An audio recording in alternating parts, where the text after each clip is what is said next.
If you want to stay up to date with all current hip hop events and releases, make sure to subscribe and turn on notifications to become part of this community. So one of the big releases of last Friday, March 26th was 24kGoldn's debut studio album, El Dorado. And I've talked about this album in anticipation for it before it dropped, and I was really part of that, wave that really had something, had hopes for this album. And now that I've listened to it, I got some stuff I want to say about it.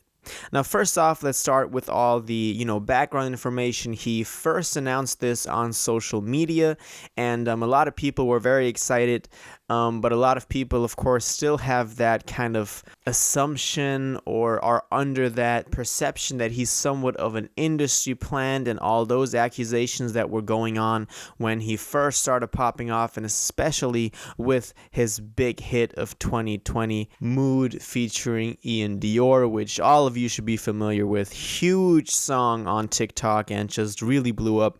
It's almost at 1 billion streams on Spotify, so that song just dominated 2020 and the first parts of 2021, and this was of course his gateway leading into this first studio album that he's now released. This was released under Columbia Records, so he's a signed artist. There's nothing independent going on here, and he's of course a big name. Many people knew him from his first EP, Dropped Out of College, and ever since then I've been watching him closely because I really loved his fusion of a hip-hop bounce with a more poppy sound, and that's exactly what we get on this new record. Now, he of course released some singles in anticipation for this, and in building up hype for it. We of course got Mood, then we also had Coco featuring DaBaby, which I also liked. It wasn't like a very deep song, or it didn't have like crazy bars, or it was nothing special, but it's just a nice song that was, as you can probably hear, made for the summer, as this whole album is.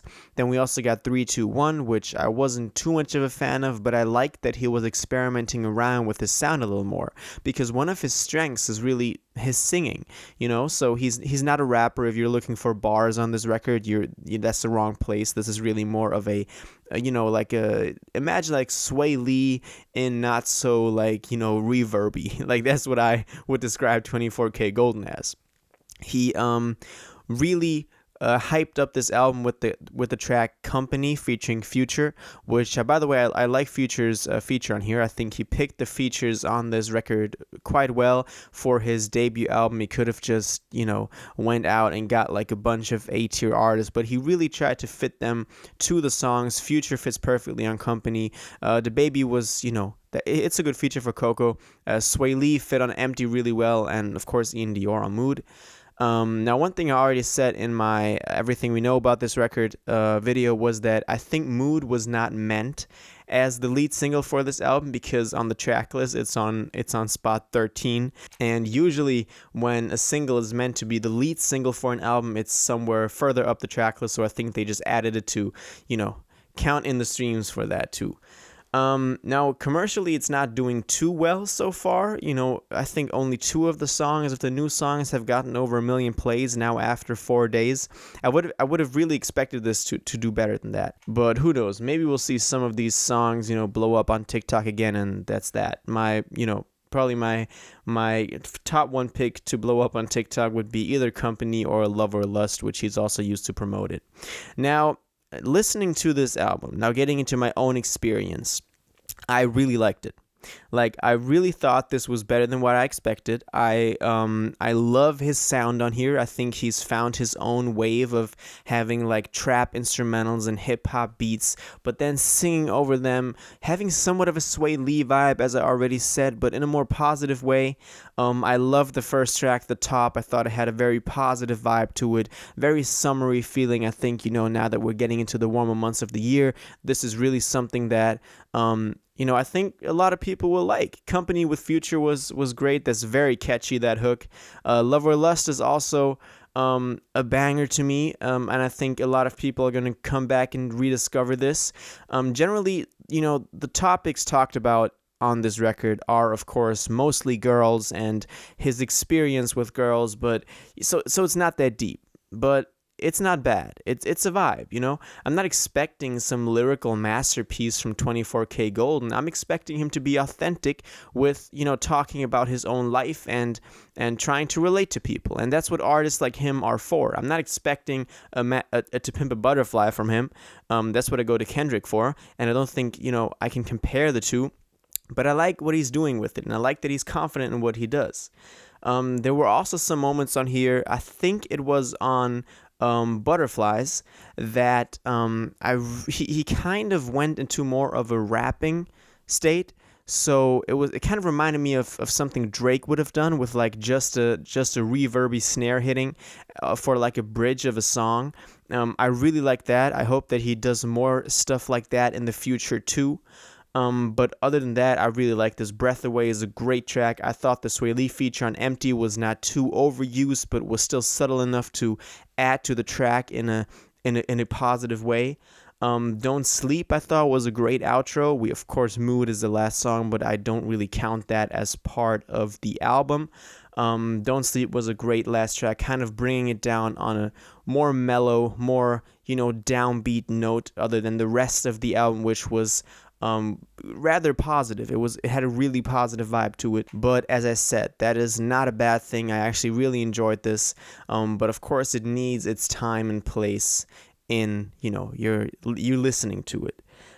So this project is also rather short. It's only 36 minutes, so most of the tracks are 3 minutes or below 3 minutes in length, which, you know, nowadays is the perfect time for a track, because then it can be streamed a couple more times and used on TikTok and whatever they do with it nowadays. So that is definitely a demographic that he is catering to. He wants some of these songs to be catchy, and as I said, I'm always bringing up TikTok, but that is really a huge part of the music industry nowadays and plays a major factor in how artists structure their songs, and especially someone like 24kGoldn, who's had such a positive feedback loop with platforms like TikTok. He's of course going to cater to that, you know, demographic again. So if you're listening to it, be prepared for that. Some of these, you know, vibes on here I really liked. I thought 321 had something different from the rest of the album. It brought a different vibe, more of, you know, like a not so much relying on the 808s and the trap elements of the instrumental, but rather him just, you know, maybe trying something new. And I hope that we see more of that in the future. I think 24kGoldn is someone who can become a rock star, like a really bright star in hip-hop, because he has what it takes to be a star. And I hope to you know, see him evolve as an artist and go further than just trying to make hits, because I truly think that if he sat down and thought about what he wanted to do with his music, he could achieve way greater things than just having a viral TikTok song. Yeah, that's my take on this. I really like this first album from him. I'm hoping to see more of him in the future. I hope he doesn't fall off after this. Maybe some of the songs will still blow up on TikTok or wherever. But all in all, I'm very positively surprised by this. I thought this was going to be... I really had the fear that this was going to be worse than what it actually turned out to be. So I'm glad with this.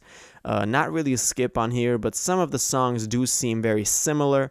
And now looking over the track list again, it's kind of like I couldn't tell you exactly what made each song unique, because they all just kind of blended in together because they were all the same vibe. But still, I like this album. Let me know what you thought about this in the comments down below, and what you think 24kGoldn has in terms of potential in his future. If you watched this video to the end and liked it, and you want to stay up to date with all current hip-hop events and releases, make sure to subscribe, turn on notifications, hit that like button, and go follow my social media and blog down in the description. It really helps me out. Until the next one, y'all have an incredible day, and y'all take care.